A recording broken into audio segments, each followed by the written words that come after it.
Good morning, ladies. So, ang props ko po ay mga scents in order for you to be reminded that when you're going to make love to the person that you love, kailangan maganda ang amoy at lahat ng five senses mo. The feel, the touch, the odor.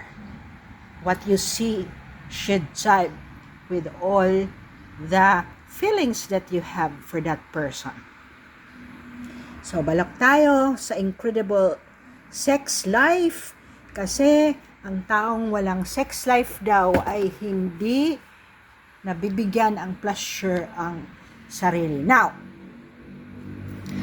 this is an adult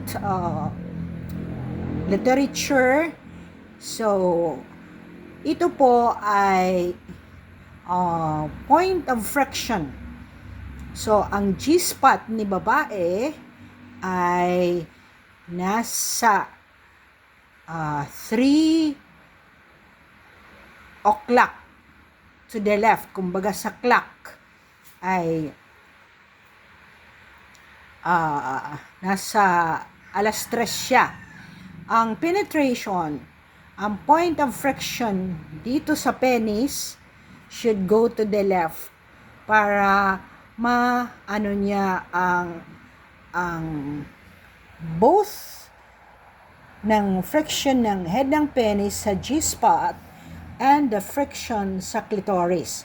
Kasi kung sa lalaki ang ang kalagayan niya ay nasa shaft or nasa ano bang tawag dito, leeg ng kaniyang penis, ang babae, ang parang penis niya ay nasa clitoris.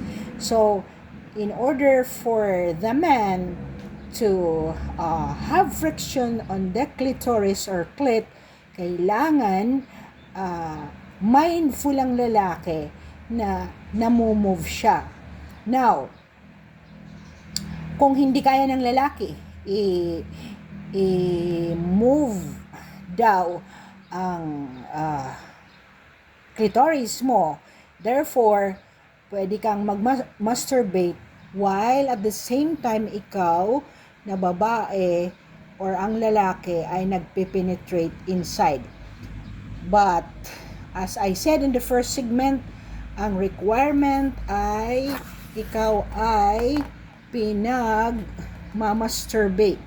So, from this position to this position ay nararab ang clitoris mo. For this, let us